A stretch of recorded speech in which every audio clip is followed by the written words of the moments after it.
bien, empezamos hablando de que este periodo de la historia agarraba del año 64, que habíamos explicado que muchos otros textos dice que empezaba en el año 100 después de Cristo con la muerte de Juan, el apóstol Juan. Mas, sin embargo, como empiezan con las 10 persecuciones que se dieron en el Imperio Romano, la primera persecución inició con Nerón en el año 64 y a partir pues, de esa fecha se fueron dando las siguientes. Lo que sucede es que el apóstol Juan muere en el año 100, pero ya las persecuciones habían iniciado. ¿Ves? Eso es importante que se tome en cuenta. Ya las persecuciones habían iniciado en el 64 con Nerón y terminan en el 313, que es con el edicto de Milán, donde los emperadores le dan la oportunidad a todos los habitantes del imperio a escoger el dios que desean adorar, ¿no? Que eso es muy importante. Bueno, y pues nos habíamos quedado hablando pues de las tribulaciones que vendrán, que la Biblia declara que habrá tribulación para todos los creyentes, y Pablo y Bernabé motivaron a la iglesia a perseverar en las tribulaciones. Si alguien puede buscar Hechos 14:22 para que lo podamos leer y recordar un poquito de las tribulaciones que dijeron que iban a venir, que Pablo y Bernabé nos hablaron un poco acerca de eso, que había que perseverar y todo esto. Dice así, 14:22, confirmando los ánimos de los discípulos, exhortándoles a que permaneciesen en la fe y diciéndoles, es necesario que a través de muchas tribulaciones entremos en el reino de Dios. Amén. Entonces, sí, definitivamente que pasar por situaciones difíciles por causa del evangelio, el Señor no es una cosa que Él ve como un obstáculo cualquiera. Él lo ve como una situación difícil que si nosotros logramos sobreponernos a eso con la ayuda del Espíritu Santo, pues nosotros, él ve esa confrontación de una manera positiva, y más si nosotros salimos vencedores de esa situación difícil, como podría ser pues una persecución, que realmente nosotros no vivimos actualmente una persecución, pero sabemos que en otros países sí se lleva a cabo persecuciones contra las personas que tienen otro tipo de fe. De hecho, los griegos sí sufrieron mucho incluso durante ya el siglo pasado, en el siglo XX, sufrieron mucha persecución y fueron expulsados de muchos lugares por los musulmanes, incluyendo los lugares porque pertenecían en Turquía, porque en esa área había mucha presencia de griegos. Fueron pues sacados de todas esas áreas, y hablamos de que había muchas personas de griegos que creían en la palabra del Señor, dado el caso de que gran parte de lo que hoy en día tenemos escrito estuvo escrito pues en griego, para que muchas de estas personas pues pudieran conocer un poco más acerca de las verdades bíblicas. Un ejemplo lo tenemos allí. Tenemos un señor que se llama Policarpo de Esmirna. Este es un dato ya más que nada histórico, que este señor era líder de la iglesia primitiva y discípulo del apóstol Juan. Entonces este señor fue torturado, y su muerte ejerció gran influencia entre los paganos. Fíjense, este hombre, cuando fue llevado, él era un líder muy reconocido en aquella época, porque había conocido pues directamente a los apóstoles y todo esto. Entonces él, cuando fue llevado a la hoguera para su muerte, dicen que le dieron la oportunidad a él de decir: César es el Señor. Si él decía César es el Señor, le perdonaban la vida. Y sin embargo, él insistía y persistía en que el Señor Jesucristo es el Señor de su vida. Y se cuenta, y ya esto a manera de leyenda, porque hay muy pocas cosas escritas acerca de él y de muchos otros mártires de la iglesia, que cuando él fue puesto en la hoguera, la sangre de él fue apagando el fuego de la hoguera donde estaba, y que tuvieron que meterle una daga para que terminara de morir, porque no moría, ¿no? Entonces, las personas que estuvieron allí cerca en este momento, cuando él fue ejecutado, las personas que estuvieron allí, todas creyeron más sobre su fe y querían despertó mucha más curiosidad, pues, sobre quién era Jesucristo, porque nunca habían visto una expresión de fe tan grande que lo llevara hasta la muerte y a no doblegarse ante un poderío tan grande como el poderío romano. Y eso, más que jugarle en contra, le jugó fue a favor. Y fue bajo el dominio de Marco Aurelio que se dio pues esta terrible pérdida pues para los cristianos de esa época. Pero queríamos mencionar pues que se habían dado tribulaciones que habían contribuido pues a que líderes muy importantes de esa época muriesen. Seguimos adelante con el siguiente slide. Y ahora vamos a buscar la promesa. Pero yo creo que no está de más que antes de entrar en la promesa, si alguien, por favor, que tenga Apocalipsis 2, vamos a leer lo que dice lo de la iglesia de Esmirna de manera completa para que tengamos ya el marco referencial y podamos ir avanzando con respecto a los siguientes subtemas que tenemos. Vamos a buscar Apocalipsis 2 del 8 al 11, si alguien nos lo puede leer, por favor. Nilda, tú que estás ahí misma. Ok, y escribe al ángel de la iglesia en Esmirna, el primero y el postrero, el que estuvo muerto y volvió. Dice esto: yo conozco tus obras y tus tribulaciones y tu pobreza, pero tú eres rico, y la blasfemia de los que se dicen ser judíos y no lo son, sino sinagoga de Satanás. No temas en nada lo que vas a padecer. He aquí, el diablo echará a algunos de vosotros en la cárcel para que seáis probados y tendréis tribulación por 10 días. Sé fiel hasta la muerte y yo te daré la corona de la vida. El que tiene oído, oiga lo que el Espíritu dice a las iglesias. El que venciere no sufrirá daño de la segunda muerte. Amén. Muchas gracias. Bien, cuando hablamos desde la sinagoga de Satanás, se está hablando del mismo pueblo judío, porque ya en la clase anterior habíamos hablado de que el mismo pueblo judío le dijo a los romanos: no, esos que son cristianos no son judíos, ellos no son como nosotros. Y ahí empezó todo el problema de la persecución y cómo se le obligaba pues a los cristianos a regirse por las leyes de las que estaban exentos los judíos, porque los judíos sí habían ganado ese derecho de adorar un solo Dios, pero para los cristianos se les fue negado eso una vez que los mismos judíos se encargaron de decirle a los romanos que ellos no eran judíos, que no profesaban la misma fe. Entonces, esto pues nos lleva a concluir que cuando habla de sinagoga de Satanás, y por utilizar esa palabra de sinagoga, está hablando del mismo pueblo que estuvo en contra de la voluntad divina, ¿no? Eso es importante. Ahora buscamos aquí en Apocalipsis 2:10, y aquí dice: sé fiel hasta la muerte y yo te daré la corona de la vida. La corona del cristianismo es la corona de la vida. Busquemos Santiago 1:12. Nos presenta una interesante bienaventuranza. Santiago 1:12. Bienaventurado el varón que soporta la tentación, porque cuando haya resistido la prueba, recibirá la corona de vida que Dios ha prometido a los que le aman. Amén. Yo voy por la mía también. Y lo interesante es que en la Biblia nos hablan de varias coronas y usted puede coleccionar todas las que usted quiera. Y entre más, mejor. Sí, porque aquí no hay límite para eso. Y creo que la intención de Dios con respecto a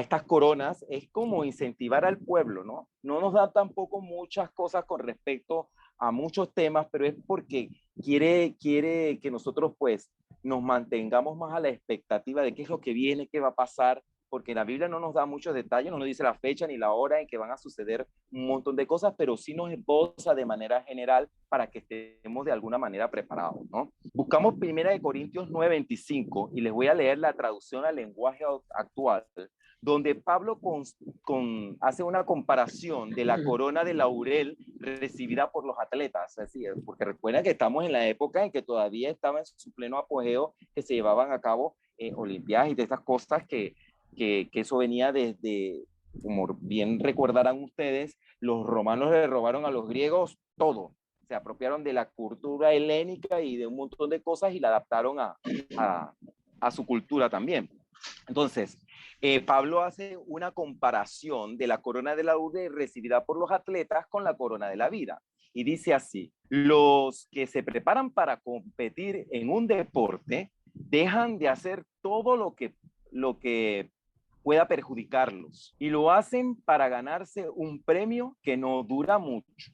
Nosotros, en cambio, lo hacemos para recibir un premio que dura para siempre. Amén. Entonces, aquí ya nos está explicando la importancia que tiene ya no solamente las coronas, sino los premios que el Señor, los galardones que el Señor tiene listos para todas aquellas personas que están dispuestas a cumplir su voluntad. Recordemos que en el marco histórico que estamos estacionados en este instante, estamos recordando la iglesia primitiva que recibió mucha persecución, en donde la gente estaba como muy entusiasmada con esto de proclamar el evangelio, y muchos pues estuvieron dispuestos a dar su vida por la causa, ¿no? Se dice que en el griego la palabra diadema significa corona real, pero la palabra estéfanos conlleva también corona, pero es una corona que conlleva gozo y victoria. Y en las traducciones del Nuevo Testamento, la palabra que se utiliza no es diadema, sino la palabra estéfanos. O sea que siempre que se habla de las coronas en el Nuevo Testamento, son coronas que llevan gozo y victoria. Y claro, usted tiene una victoria cuando usted lleva a cabo algo por lo cual usted tiene que hacer algún tipo de sacrificio, ¿no? Que le involucra una inversión de tiempo. Es muy importante que tengamos esto en cuenta. Pero la Biblia nos habla de muchas coronas y podemos ver, por ejemplo, la corona incorruptible en 1 Corintios 9:25. Todo aquel que lucha, de todo se abstiene. Ellos, a la verdad, para recibir una corona corruptible, pero nosotros una incorruptible. Amén.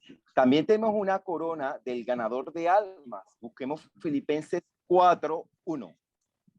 Filipenses 4:1. Así que, hermanos míos, amados y deseados, gozo y corona mía, estad así firmes en el Señor, amados. Okay. Primera de Tesalonicenses 2:19.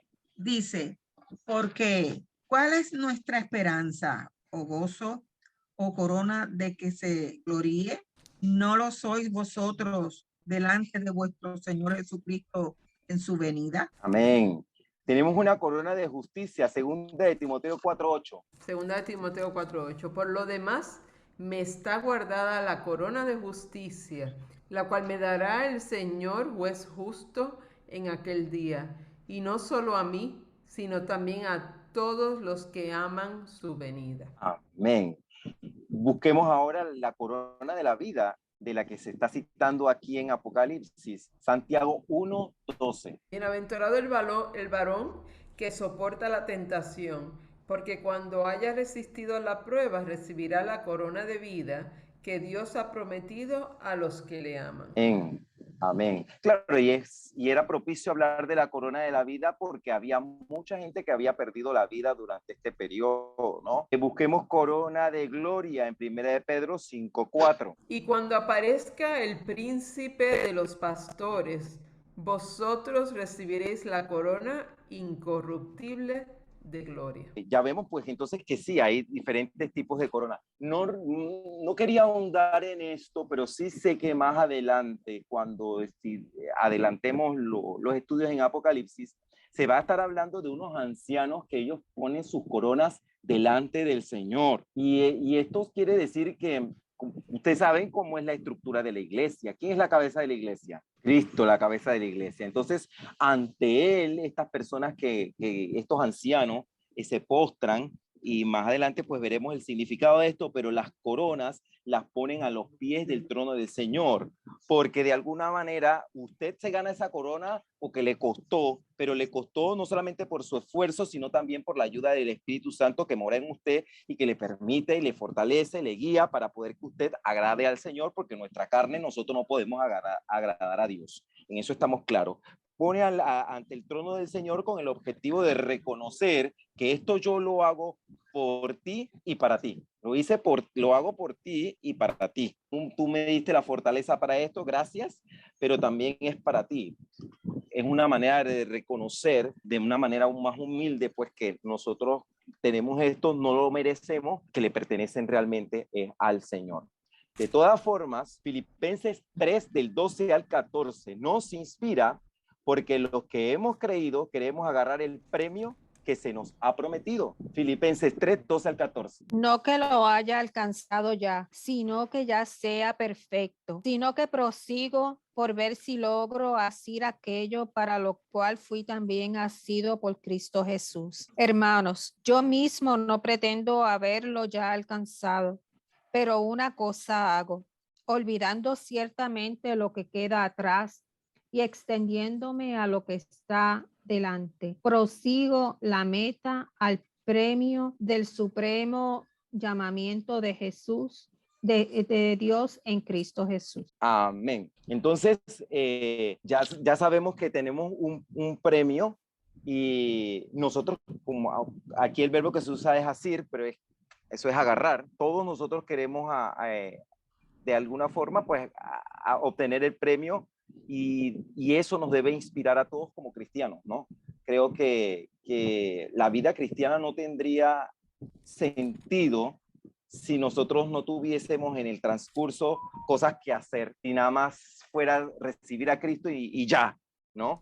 Creo que dentro de las tareas que tenemos no solamente está hablar y evangelizar y dar testimonio del Señor, pero también tomar en cuenta que tenemos que tener un estilo de vida que agrade también al Señor. Eso es parte de un paquete completo de que no podemos divorciar una cosa de la otra. Como quiera, es importante que tengamos en cuenta que se nos promete la corona de la vida. Ya habíamos hablado de la vida anteriormente, el caso de la vida eterna, ¿no? La habíamos perdido, la eternidad pues la habíamos perdido en el paraíso, pero a través del sacrificio de Cristo volvemos a tener esa vida eterna. Ahora pasamos al siguiente slide, en donde nos dice aquí el versículo 11, el que tiene oído, oiga lo que el Espíritu dice a las iglesias. Esa frase de que el que tiene oído, oiga, esto es que es un mensaje para todo el mundo, porque todo el que oye tiene que,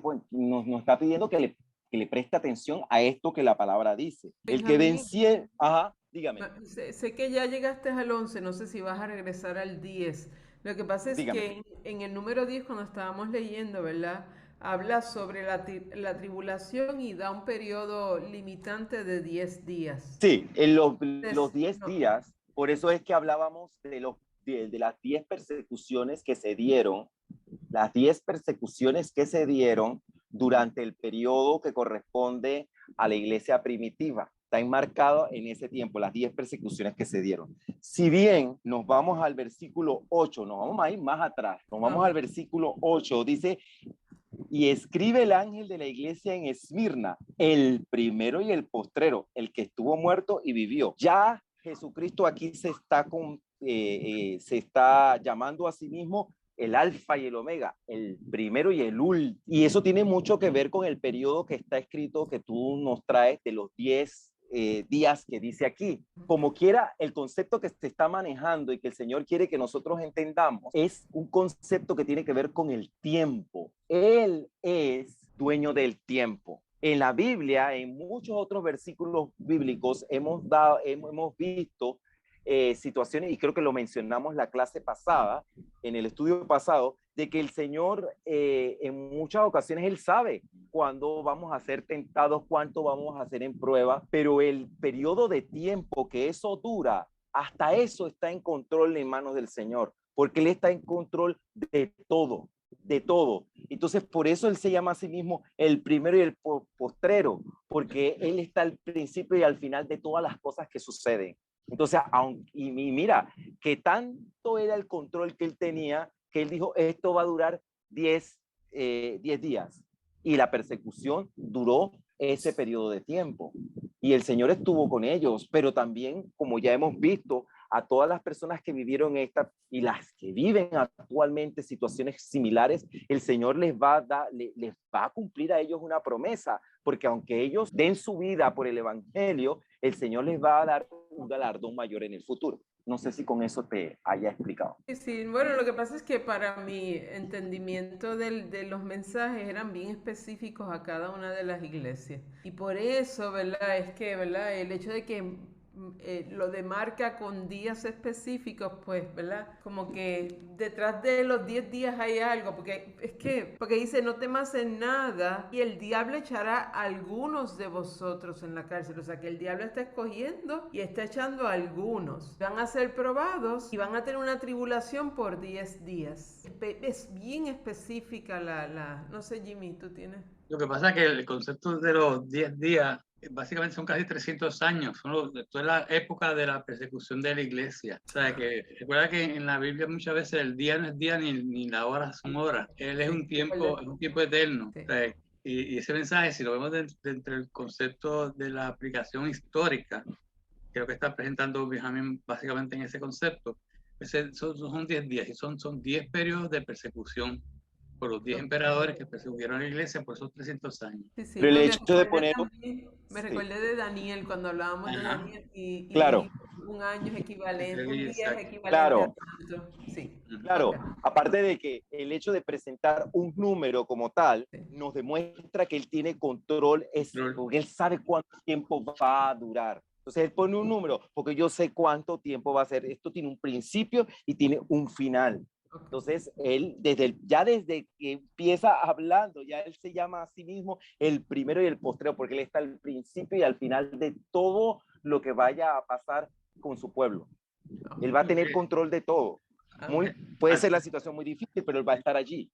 Sí, él es eterno y todo lo sabe. O sea, él sabe Claro. lo que va a suceder. O sea, que cuando está diciendo eso, no ha sucedido todos esos 10 años, esos 10 periodos. Ok, bien, seguimos. Apocalipsis 2:11 nos dice, el que tiene oído, oiga, lo que el Espíritu dice a las iglesias.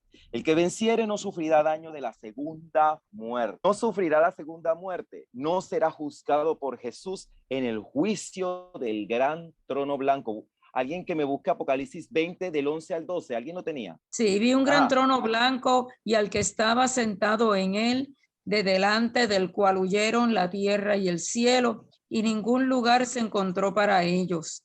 Y vi a los muertos, grandes y pequeños, de pie ante Dios, y los libros fueron abiertos, y otro libro fue abierto, el cual es el libro de la vida.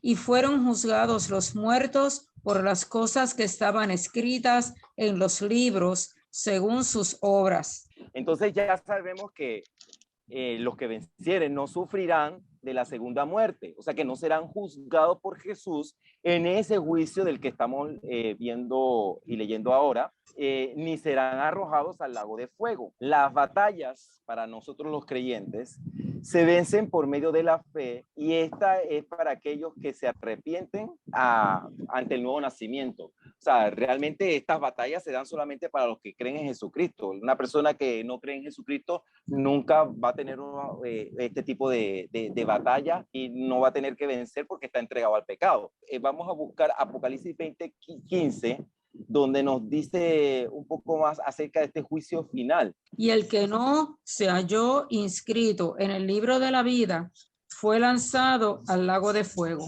Entonces, aquí en este versículo que estamos viendo, como ya vimos anteriormente, hay dos libros. Hay un libro en donde te van a contar, todo el mundo va a saber lo que hicieron y lo que no hicieron. Después, en el segundo libro está el libro de la vida, si vas para el cielo o te vas a quedar en el infierno.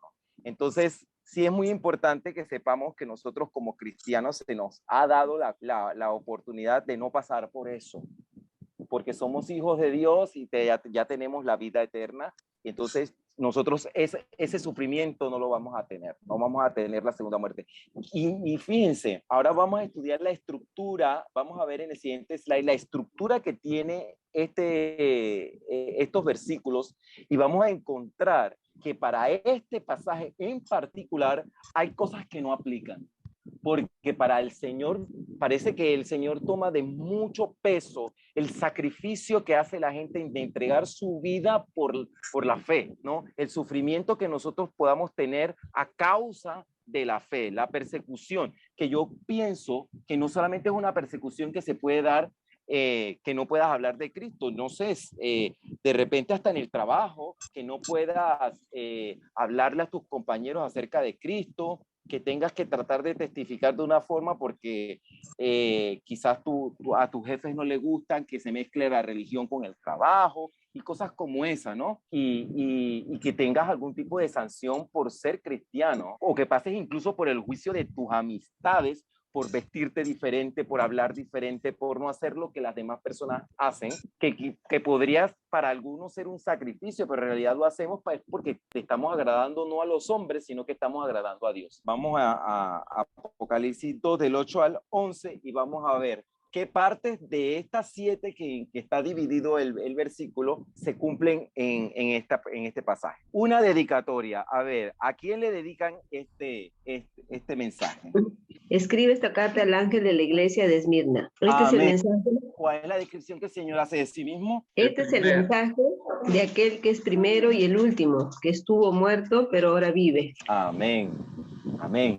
Entonces, una expresión de aprobación para la iglesia. Yo sé de tu sufrimiento y tu pobreza, pero tú eres rico. Conozco la blasfemia de los que se te oponen. Dicen ser judíos, pero no lo son, porque su sinagoga le pertenece a Satanás. Amén. Ahora buscamos una corrección a lo que está equivocado. En este caso particular, no hay.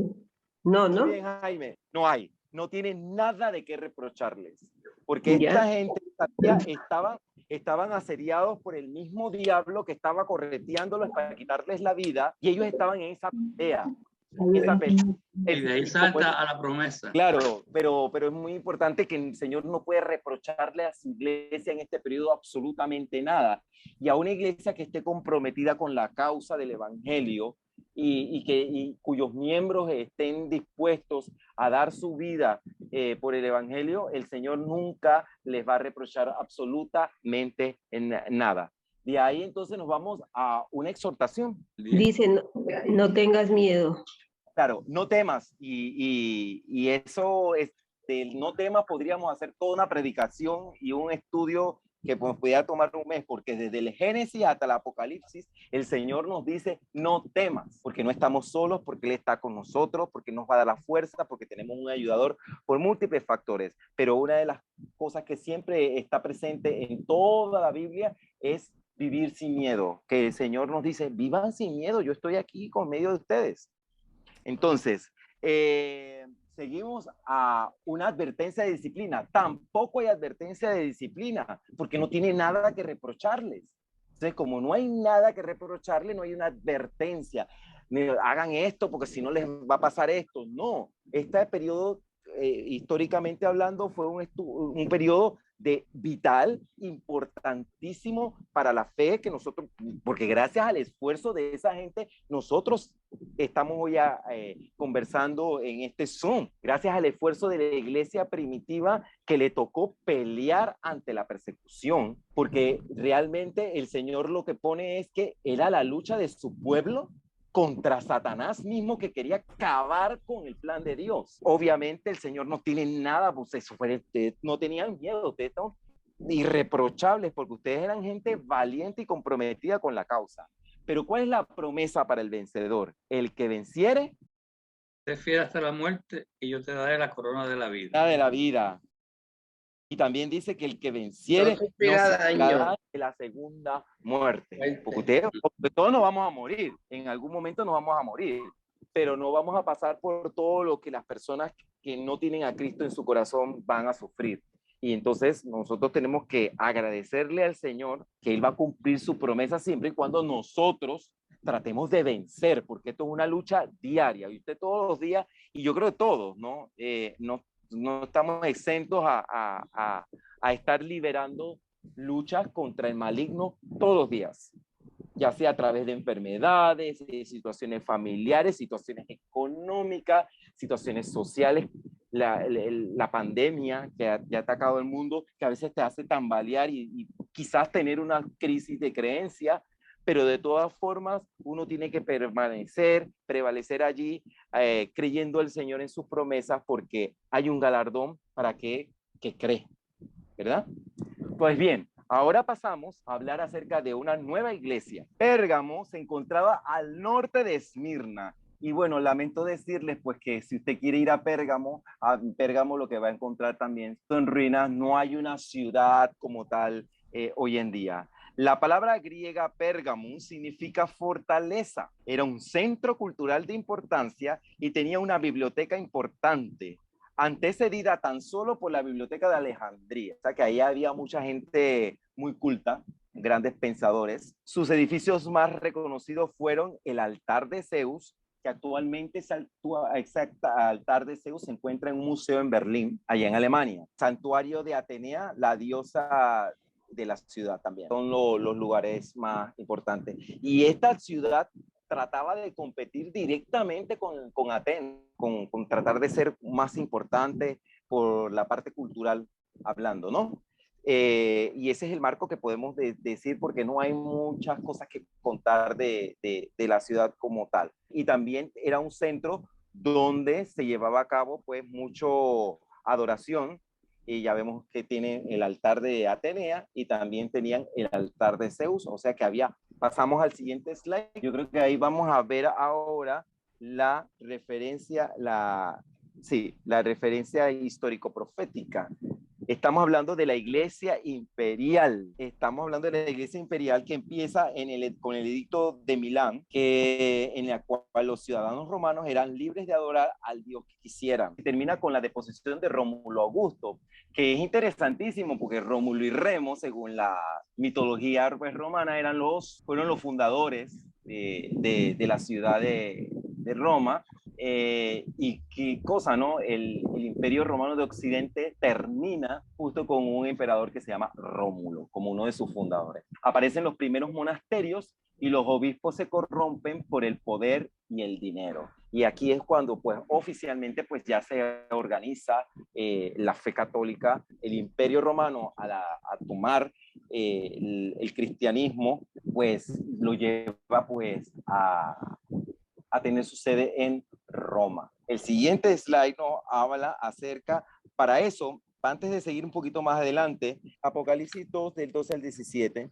Y escribe al ángel de la iglesia en Pérgamo, el que tiene la espada aguda de 2 filos, dice esto: yo conozco tus obras y donde moras, donde está el trono de Satanás, pero retienes mi nombre y no has negado mi fe, ni aun en los días en que Antipas, mi testigo fiel, fue muerto entre vosotros, donde mora Satanás. Pero tengo unas pocas cosas contra ti, que tienes ahí a los que retienen la doctrina de Balaam. Enseñaba a Balac a poner tropiezo ante los hijos de Israel, a comer de cosas sacrificadas a los ídolos y a cometer fornicación. Y también tienes a los que retienen la doctrina de los nicolaitas, la que yo aborrezco. Por tanto, arrepiéntete, pues si no, vendré a ti pronto y pelearé contra ellos con la espada de mi boca. El que tiene oído,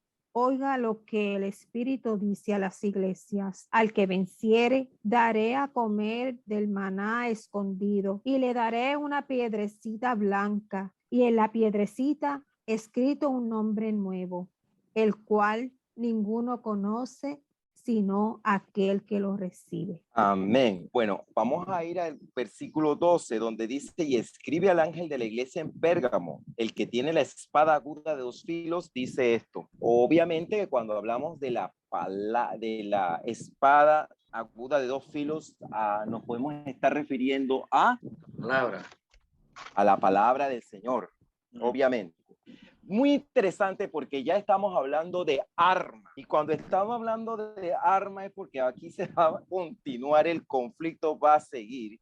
Y cuando tú te estás armando ya es una lucha no tan distante, es una lucha de cuerpo a cuerpo. Fíjense que la espada Gladius de la antigua Roma, la espada que usaban los soldados del ejército romano, era una espada de 2 filos y era muy reconocida por sus adversarios. Les tenían miedo porque los otros no tenían espadas de ese tipo. Entonces, ya la gente cuando veía esa espada, dijo, no, nos van a ganar si esta gente con esta espada que corta por ambos lados, ya van a matar más gente más rápido. Entonces, fue un emblema de poder muy utilizado. O sea, no solamente fue como un arma, sino también fue un emblema que representaba el poderío militar que tenía el Imperio Romano. La batalla más grande e importante que llevamos nosotros los seres humanos es en nuestra mente, ¿cierto o falso? Es en nuestra mente, porque las crisis de creencia se dan aquí arriba y el diablo quiere que usted tenga crisis de creencia para que usted tambalee y usted se equivoque y usted no agrade a Dios. Y cuando usted no agrada a Dios, que Él quiere hacer propaganda de eso que usted hizo mal para que entonces otras personas digan, no, hombre, ese cristiano no vale la pena. Porque así ha pasado con líderes grandes de nuestras iglesias, en nuestra época, que se han equivocado, que han tomado decisiones que no son correctas. Bueno, gracias, el Señor tiene infinita misericordia y si ellos se arrepienten de corazón, el Señor es rápido para perdonarlos, ¿no? Y Él es fiel y justo, ¿no? Y misericordioso, ¿no? Claro, pero si bien es cierto, el diablo quiere eso, ¿no? Que nosotros estemos en esa lucha constante, en esa crisis de creencia. La palabra, y aquí es muy importante, esta espada tiene 2 filos, porque la palabra no solamente está escrita, sino que también la palabra está hablada.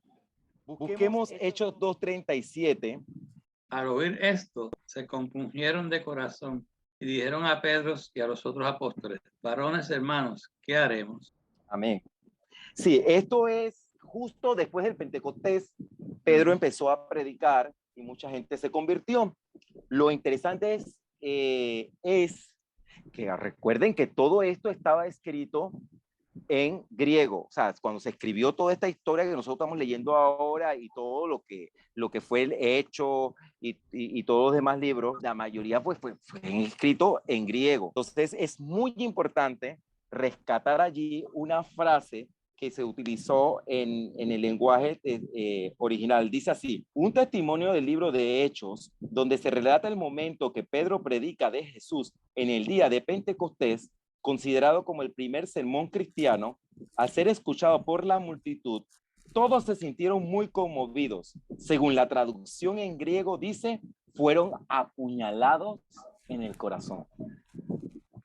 Qué bonito, ¿no? Suena así como que, qué bonito puede ser que apuñalado en el corazón. Es que están hablando del poder de esta palabra, porque cuando hablamos de la palabra del Señor, dicen que es más cortante que toda espada de 2 filos y que llega hasta ¿dónde? Hasta el alma, ¿no? Entonces, esta gente fue conmovida de tal forma que se arrepintieron, pero solamente con escuchar la palabra. Entonces, esta palabra...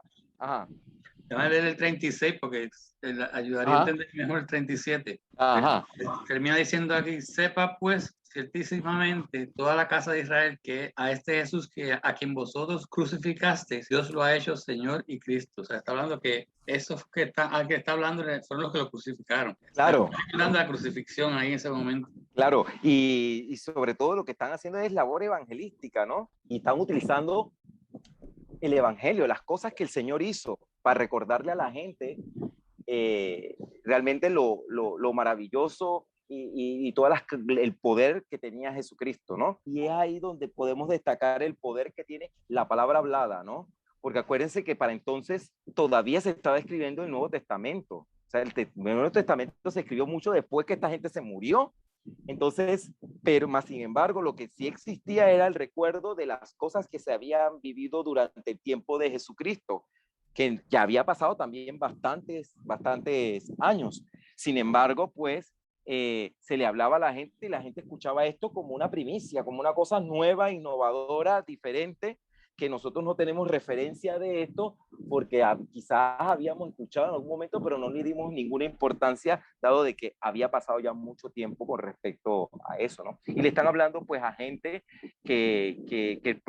bueno, a judíos y también a gente de otras latitudes, ¿no? Entonces, estamos viendo que aquí, pues gracias a la palabra hablada, muchas personas se convirtieron a la fe. Cada vez que nosotros tenemos la oportunidad de hablar de Cristo, nos estamos preparando con esa espada y con toda la fe, ¿no? De que esa espada es infalible, porque en la misma Biblia nos dice que es más cortante que toda espada de dos filos. O sea que esa espada corta más que la espada que es más poderosa que el poder del Imperio Romano, que es más poderosa que el poder que pueda tener Satanás en este mundo. La pena tomar en cuenta de que Satanás ya ha sido vencido, eso lo sabemos nosotros ahora, pero quizás ese concepto no estaba muy claro para la gente que en esa época, y más importante era predicarle acerca de Jesucristo, ¿no? Para que entendieran pues lo más básico primero. Lo más básico primero. ¿Algún comentario más al respecto? Yo creo, Benjamín, que cuando entres en los próximos, ¿verdad? Porque realmente empieza hablando de la espada, ¿no? Y la agudeza de esa espada, la palabra del Señor que llega hasta el tuétano. Y me parece que las prácticas que tenían esta iglesia estaban unidas con prácticas que no eran adecuadas, ¿no? Que estaban ocasionando un tropiezo a los hijos de Israel. Sí, definitivamente que sí. Más adelante vamos a estar viendo cuál era el diagnóstico del paciente, por así decirlo, ¿no? Que estaban en una situación muy, muy difícil, porque ahí él mismo está diciendo que obviamente ellos no han negado la fe, pero que tienen dentro de su congregación a la gente que sigue a Balaam, y tienes a los nicolaitas, y hay un montón de gente dentro que está cometiendo abominaciones delante de los ojos del Señor. Y recordemos históricamente que es cuando entonces la Iglesia Católica empieza a poner sus cimientos, ¿no? Y a crear esta jerarquía. Y la historia no miente, porque incluso podemos hablar de dinastías como los Borgia, por ejemplo, que fueron una dinastía que estuvo muy ligada a los papados, y fueron gente que vivía un desorden de valores tremendo, y no solamente tenía que ver cosas con el poder económico, sino también con la moral, porque eran gente que estaba entregada al pecado. Y así había muchos que durante mucho tiempo corrompieron la fe, y no era lo que el Señor decía. Por eso el Señor le dice a ellos, pues, y lo veremos más adelante, que están contaminados, ¿no? O sea, ustedes están tratando una lucha bien. Por eso hablamos de un arma, de la importancia de la palabra del Señor. Por eso lo habíamos hablado también la semana pasada, lo importante. Yo no sé si ya lo hacen ahora en las iglesias o no, pero recuerdo que era importante para nosotros en la escuela dominical aprender los versículos bíblicos, porque el día que tú no tenías la Biblia, tú podías citarla. Pero hoy en día tenemos celular, tenemos todo, pero el día que no tengas el celular, que se fue el wifi, una cosa así, o que se va la luz, ¿qué hacemos? Nos quedamos incomunicados con Dios, no podemos citar la Biblia porque no sabemos nada. O sea, yo creo que eso hay una cosa que tenemos que fomentar en nuestras iglesias, y también nosotros como adultos, memorizarnos versículos bíblicos y tenerlos allí, porque la palabra del Señor tiene poder. No es que ahora esto es como un fetiche de que tal versículo va a servir para la neumonía, tal es para qué sé yo, para los bochinches, esto es para lo otro. No es que veamos la Biblia desde esa perspectiva, pero evidentemente la palabra que nosotros hemos creído y la que estamos leyendo tiene un poder, tiene un efecto, llega hasta el alma. Entonces no podemos pasar eso por alto, y tenemos que apropiarnos de ese poder y tenerla con nosotros, no como fetiche, sino como un arma que podemos utilizar en contra del maligno cuando nosotros hablamos y evangelizamos, porque eso que hace Isa de ir y hablarle a otras personas aún cuando esté en la terapia, ella se está cuadrando ahí con el maligno y ella con una espada del lado de acá. No sé si ustedes estarán de acuerdo, pero pienso que eso de hablar del evangelio ya está pasando como que a segundo lugar, porque ya no se dan esas evangelizaciones que se daban antes, que tú veías que te llegaban y te tocaban la puerta, y evangelizaciones en masa. No, lo más que he visto es cuando se ponen con pancartas en la avenida, dizque voy a orar por ti, para que en el semáforo paren. Pero realmente más allá de eso, yo no veo movimientos así de la iglesia como lo habían en la época de los 80, por ejemplo, y a finales de los 70, que había como un auge muy importante de la iglesia evangélica en evangelizar y buscar gente para que se arrepintiera de sus malos caminos. No sé si ustedes allá en Puerto Rico o allá en Perú lo habrían vivido de otra forma, no sé, o lo ven desde otra perspectiva, ¿no? Por ejemplo, ya no se ve un Billy Graham. No. Campaña evangelística. Yo creo que, como tú dices, Jimmy, la iglesia ha tomado una posición más pasiva que activa. Y entonces ha permitido acomodarse a las costumbres y enseñanzas del mundo. Es como que hay tantas ideas que son contrarias a lo que está en la palabra del Señor, pero el cristiano no toma un punto, o sea, para darles un ejemplo, el aborto es, ¿verdad? La muerte de un niño, de la vida. Y eso va en contra del Señor, de lo que estipula la palabra del Señor, pero la iglesia no toma una voz activa y se queda de manera pasiva, sin, ¿verdad? Digo, no, y no son todas las iglesias, porque algunas sí, pero el temor a afectar a aquellos que tienen una forma diferente de ver está afectando el cómo la iglesia lleva el mensaje, y entonces ya pierde el poder. Y las nuevas generaciones están viendo una iglesia que no tiene la misma fuerza que tenía la iglesia cuando yo me crié. Yo vi una iglesia fuerte, una iglesia que hacía unas evangelizaciones, se iba a la calle y repartía tratados, llevabas la palabra, buscabas niños para que fueran a la iglesia. Ahora no, ahora yo me siento a esperar que los niños lleguen. Entonces hemos creado una estructura de cemento donde estamos tan cómodos sentados ahí que no encontramos el momento para salir afuera. O sea, de veras que si sigo con el tema, porque lo veo y me preocupa muchísimo, y más que estamos estudiando las iglesias y estamos viendo estos mensajes a las iglesias, y estamos viendo cuando ustedes vayamos al capítulo 3, iglesias donde me estoy acomodando con las costumbres del mundo, y si me acomodo con las costumbres del mundo, yo voy a ser ni frío ni caliente, y voy a ser tibio, y Dios me va a vomitar de su boca. Y por otro lado, el diablo ha sido más astuto y hace unos tremendos conciertos de personas que lo que llevan son mensajes negativos, ¿verdad? Y se llenan y la gente paga cientos de dólares por ver esos conciertos. O sea, hasta la gente paga hasta por escuchar eso. Y nosotros que podemos dar ese mensaje que es el que debemos hacer, no lo hacemos. Gratis. Y Gratis. Sí, fíjate que en la iglesia intentamos, pero fue un poquito difícil porque la gente no tenía tiempo. Estaban también la manera en que se vive hoy en día, tan acelerada, que la gente no saca tiempo, ya bastante, mira, te daban a entender como que ya bastante es que vengamos los domingos. Duele, suena feo, pero es que eso es lo que prácticamente te daban a entender. Pero yo digo que también es cuestión de sentarnos y trazar estrategias, porque miren, yo creo que es cuestión de sentarnos y ver qué estrategia tenemos, ¿verdad? Al alcance nuestro ahora, ¿verdad? Y utilizarlo. No lo estamos haciendo, nos conformamos con el servicio del domingo nada más. Yo no estaba en esos tiempos, ¿no?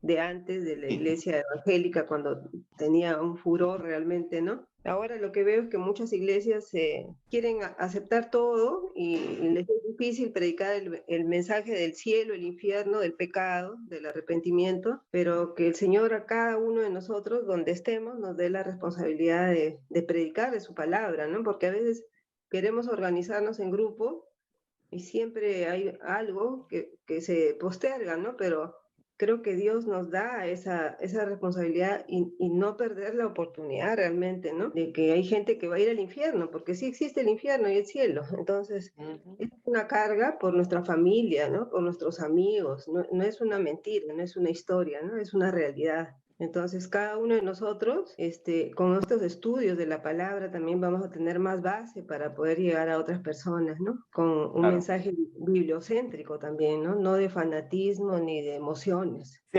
sabes que es muy importante que nosotros tengamos en cuenta de que el diablo quiere meterle en la cabeza a todos, principalmente a los cristianos, no solamente el miedo, sino como que nosotros no tenemos un arma lo suficientemente infalible para poder presentar a Jesús o el plan de salvación en estas épocas tan difíciles.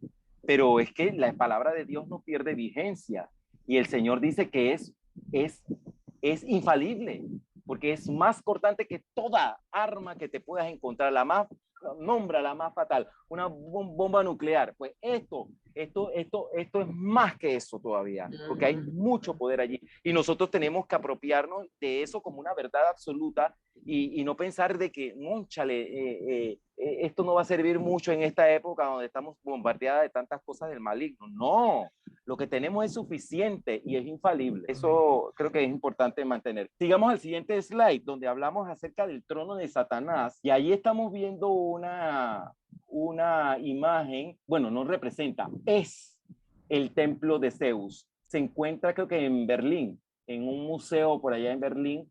Allá fue a dar el templo y mira, y no sé por qué, pero por qué pensé, eso fue en 1800 tanto que se fue el templo para allá, a principios pues del siglo pasado, pues ya que se dio lo que fue conocido como el Holocausto, ¿no? Porque cuando el Señor hablaba del templo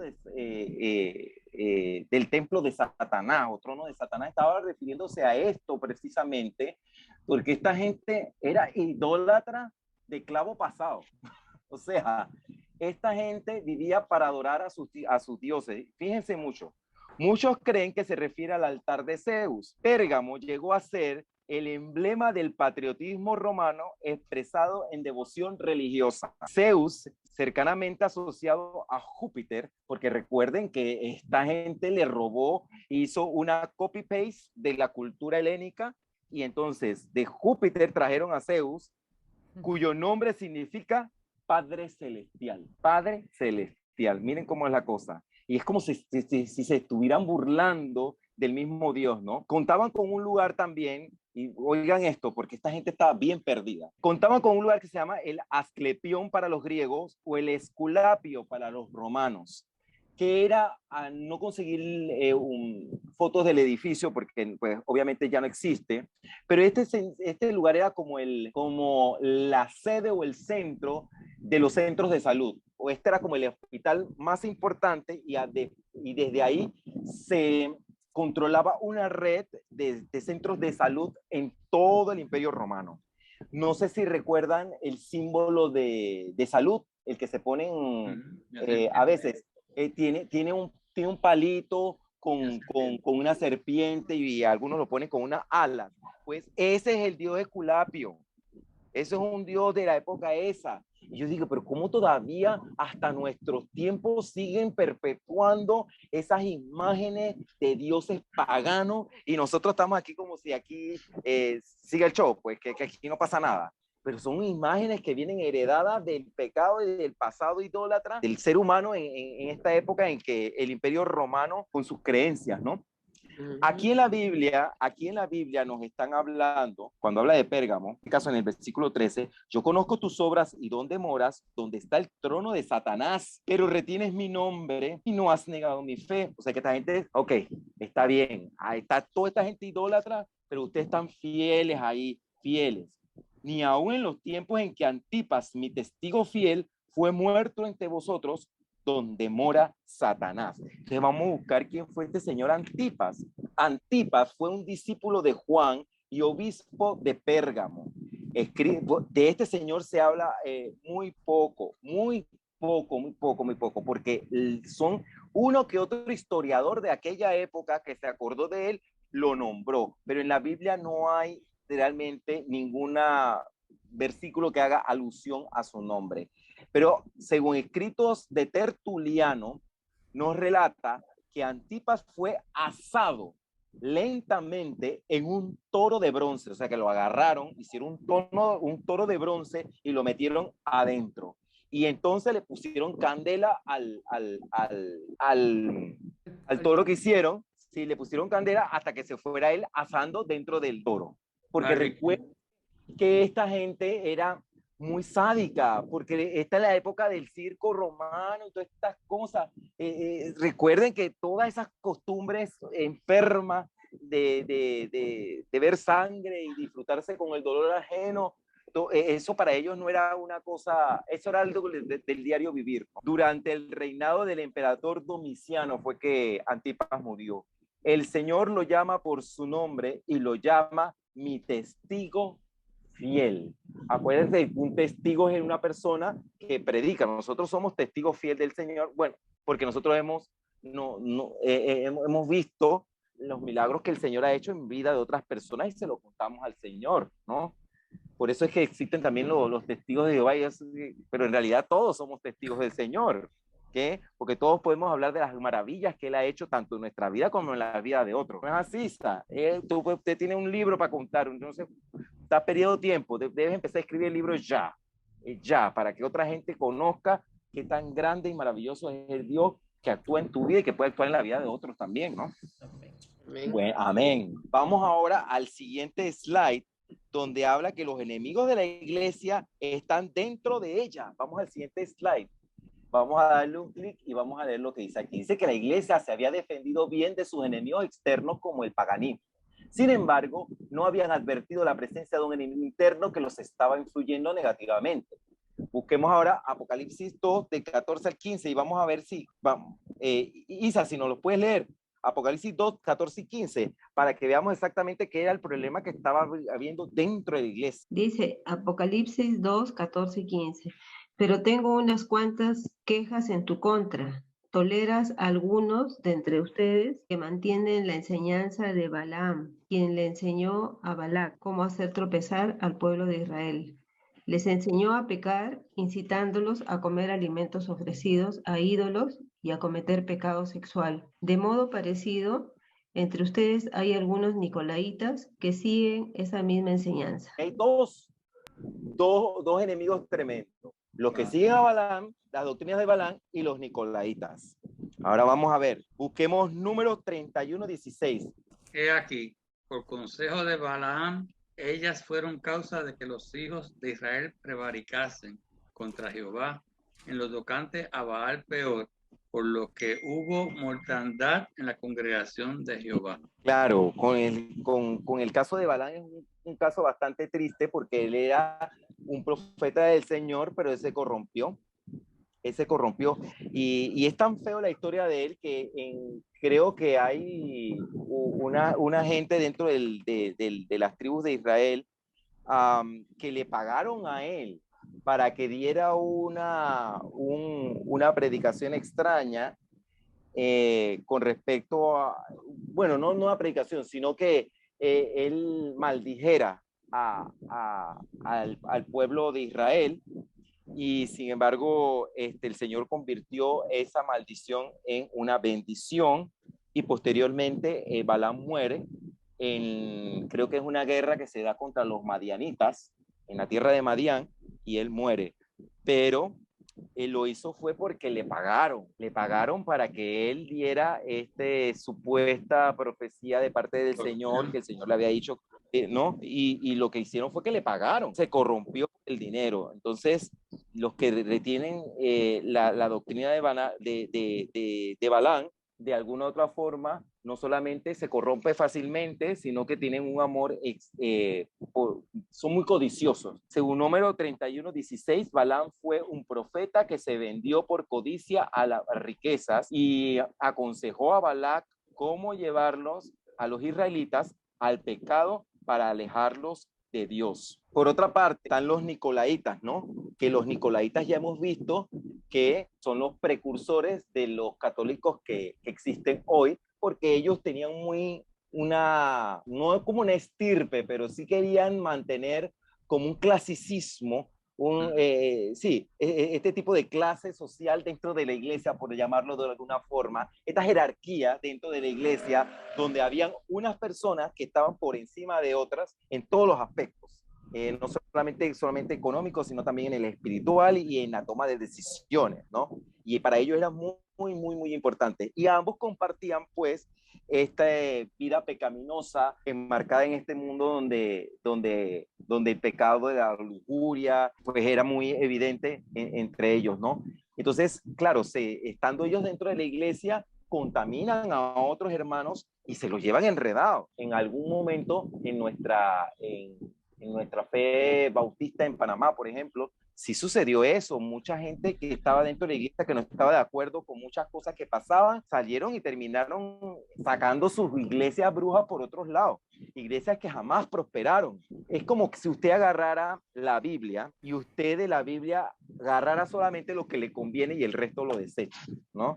Porque el otro no me aplica. Entonces, estas iglesias estaban basadas solamente en parte de lo que la Biblia decía, pero había otras cosas que desechaban porque querían justificar y vivir sin la condenación de sus malas obras, ¿no? De hecho, se da también el caso de que aquí hay condenación incluso para las personas que hacen usufructo de la fe, ¿no? Y tú ves dentro del pentagrama cristiano jerarquías de artistas, que no es lo humano que tú a Ramoncita de tal, a que tú llames al otro, que ya tiene CD, canciones en YouTube, seguidores y no sé qué. Entonces se crea esto, que tú dices, esto es un monstruo que está creciendo dentro de la misma iglesia, y entonces tú te pones a preguntarte, ¿y dónde está Dios en todo eso? ¿Dónde está Dios en todo eso? Yo fui una vez a una ciudad del interior de acá de Perú, y se presentaba. Entonces, bueno, como estaba de paseo, eran unas playas, dije, qué bonito, ¿no? Bueno, voy a oírlo, que bueno, no soy tan fan de él, ni era, y menos ahora. Y cuando fui, no se presentó, porque no le habían pagado, y estaba afuera, estaba ahí. Entonces le debían una plata, y el estadio, Coliseo estaba full, y el hombre no se presentó. O sea, dijo que hubo problemas de instalaciones, de la luz, no sé qué pretexto, pero después salió, no nos devolvieron las entradas, había que hacer colas, era una locura, pero era el momento, y ahí yo pensaba, ¿no? Pero este no es un hijo de Dios, o sea, no puede entrar a decir 2 canciones, a cantar 2 y ya chao, pues, ¿no? Pero estaba ahí con todo banda y no se presentó, se prefirió irse. Oportunidad desperdicio. Sí, claro, y ahí es donde el diablo se agarra de eso, porque eso es lo que el diablo quiere, que la gente se vaya descontenta, y de alguna otra forma la gente, eso le afecta, que es débil espiritualmente, le afecta hasta su fe, y entonces es lo que quiere, es que más gente se pierda. No crea que eso es parte de la estrategia que tiene Satanás para ir contrarrestando el poder que puede tener el Señor, ¿no? Imagínate, cuando hablaban, aquí hay un versículo bíblico que habla acerca de los falsos profetas y maestros, y están citando aquí, está en 2 de Pedro 2 del 10 al 16, a ver si nos los pueden alguien leer. Y mayormente aquellos que siguiendo la carne andan en concupiscencia e inmundicia y desprecian el señorío, atrevidos y contumaces, no temen decir mal de las potestades superiores, mientras que los ángeles, que son mayores en fuerza y en potencia, no pronuncian juicio de maldición contra ellas delante del Señor. Pero estos hablan mal de cosas que no entienden, como animales irracionales, nacidos para presa y destrucción. Perecerán en su propia perdición, recibiendo el galardón de su injusticia, ya que tienen por delicia el gozar de deleites cada día. Estos son inmundicias y manchas, quienes aun mientras comen con vosotros, se recrean en sus errores. Tienen los ojos llenos de adulterio, no se sacian de pecar, seducen a las almas inconstantes, tienen el corazón habituado a la codicia y son hijos de maldición. Han dejado el camino recto y se han extraviado siguiendo el camino de Balaam, hijo de Beor, el cual amó el premio de la maldad y fue reprendido por su iniquidad pues una muda bestia de carga, hablando con voz de hombre, refrenó la locura del profeta. Amén. Entonces aquí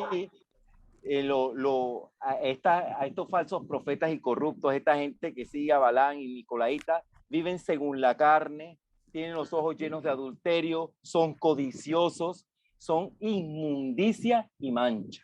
Y lastimosamente, pues la iglesia de hoy en día no es capaz de eso también.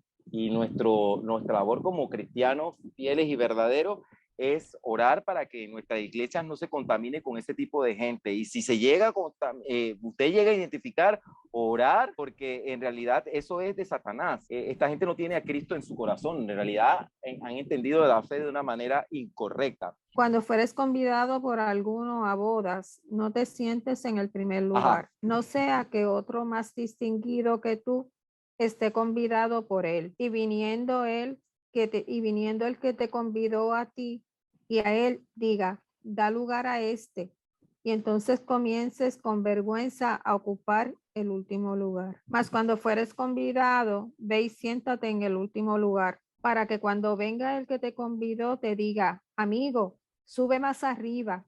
Entonces tendrás gloria delante de los que se sientan contigo a la mesa. En el versículo, pues que yo ahorita no lo tengo aquí, pero sé que está en el 14, hacen una comparación entre aquellos que están buscar los primeros puestos en la sinagoga y que la gente que son prácticamente unos celebrities dentro de la fe. Y en la iglesia tú ves mucha gente que es celebrity, que le gusta el aplauso, que le gusta ser reconocido, que me den un reconocimiento aquí, acullá, pero en realidad el Señor lo que ve es el corazón.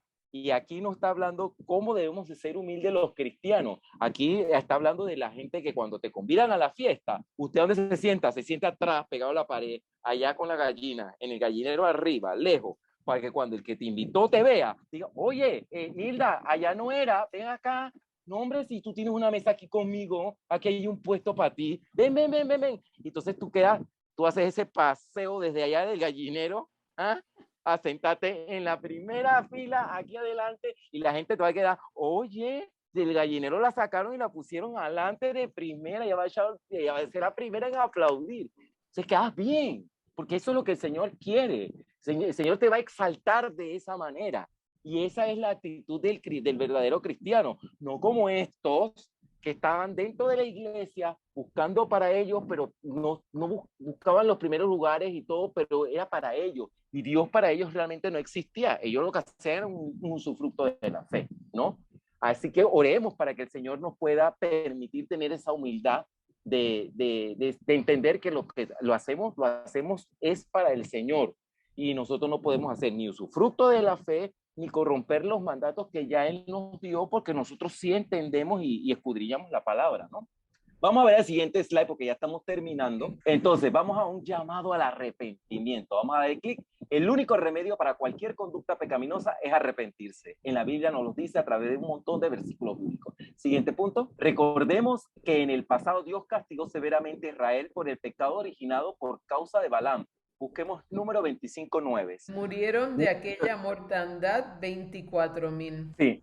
Recordemos que en el pasado Dios castigó severamente a Israel por el pecado originado por causa de Balaam. Claro, hubo mucha gente que se llevó enredado, porque imagínense, en esa época pasaban muchas cosas, como que cuando el pueblo de Israel invadía algún otro pueblo y se tomaba el botín, pues, el tesoro, a veces se repartía eso entre las diferentes tribus, pero había gente que agarraba y se robaba eso. Entonces, toda esa gente que hizo esas cosas de apropiarse de cosas que no le pertenecían dentro de los tesoros que eran tesoros del Señor, se convertía en el botín, pues, de guerra, pues mucha gente, pues, que se llenó de codicia y se quedó con esto. Su final fue muy trágico, mucha de esta gente murió. Entonces nosotros ya entendemos, ahora que nosotros tenemos el photo finish, que la paga del pecado siempre va a ser muerte y nosotros tenemos que evitar desobedecer al Señor. Dice Apocalipsis 2:16 en traducción al lenguaje actual: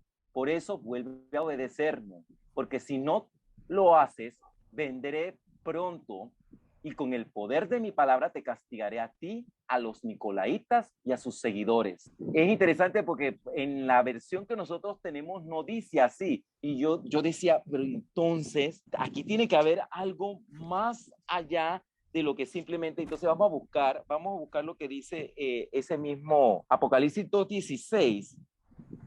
Dice, por tanto, arrepiéntete, pues si no, vendré pronto a ti.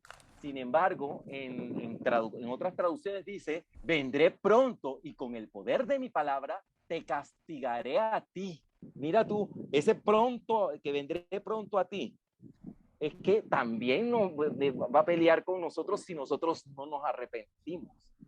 Te castigaré con el poder de mi palabra. Entonces mucha de esta gente será puesta en evidencia tarde o temprano. De hecho, mucha gente que ha hecho usufructo de la fe y que ha traído costumbres que no son correctas en algún momento de la historia han sido puestas en evidencia por voluntad pues, de nuestro Señor. Entonces pasemos ahora al siguiente slide. Y este es muy interesante porque aquí hay una interpretación muy interesante. Dice, el que tiene oído, oiga el que el Espíritu dice a las iglesias. Al que venciere, daré a conocer daré a comer del maná escondido y le daré una piedrecita blanca y en la piedrecita escrito un nombre nuevo, el cual ninguno conoce sino aquel que lo recibe. El maná escondido es poder de lo alto. Este maná es dado a todos los que piden, a todos los que tienen un anhelo de ser libres del pecado. El maná escondido da vida y vida. Así que si usted vence,